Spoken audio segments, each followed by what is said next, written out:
Cuando ocurrió el golpe de abril, sí estaba consciente de ser testigo de uno de los momentos más importantes de la historia contemporánea de Venezuela.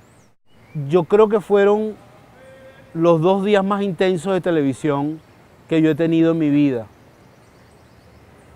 porque era darte cuenta que ahí estaba ocurriendo algo que iba a ser fundamental para el futuro de Venezuela. Cuando Ernesto me propuso hacer la película, inmediatamente lo releí. Ya hacía tiempo que lo había leído, necesitaba releerlo.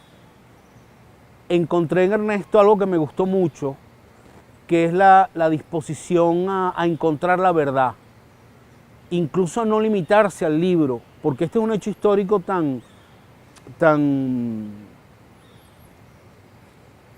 telúrico con respecto tan estremecedor con respecto a la realidad del país, que los hechos desbordan el libro.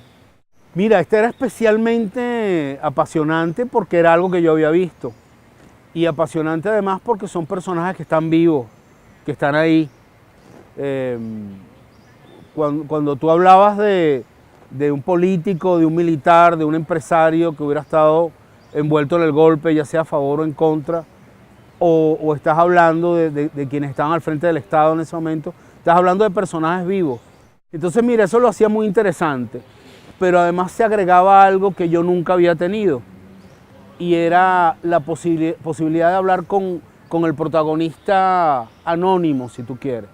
A mí en historia siempre me ha interesado mucho la vida de quienes aparentemente no tienen historia.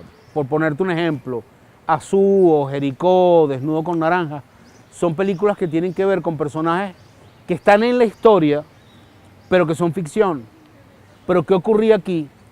Que de repente yo me encontraba en la calle con alguien y me decía, Luis Alberto, ¿en qué andas? Y le digo, mira, estamos trabajando en un proyecto sobre el golpe de abril.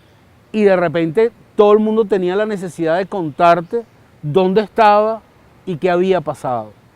Y eso era especialmente interesante porque pude acercarme a historias que yo de otra manera nunca habría sabido, a intimidades de lo que ocurrió ese día que de otra manera nunca habría sabido que ocurrieron. Y entonces enfrentarme a un país que quería echar su cuento en vivo era algo que yo no había vivido. O sea, yo no tengo esclavos del siglo XVIII que me echen su cuento, tengo que buscarlo en fuentes, en documentos, tengo que ponerle un poquito de imaginación. Aquí no, aquí esa historia está caminando en las calles todavía. Mira, el trabajo con Ernesto fue muy interesante porque yo creo que él siempre entendió su libro como un material vivo, no como un material cerrado, que no se trataba de echar el cuento tal cual como está en el libro, sino que la investigación continúa.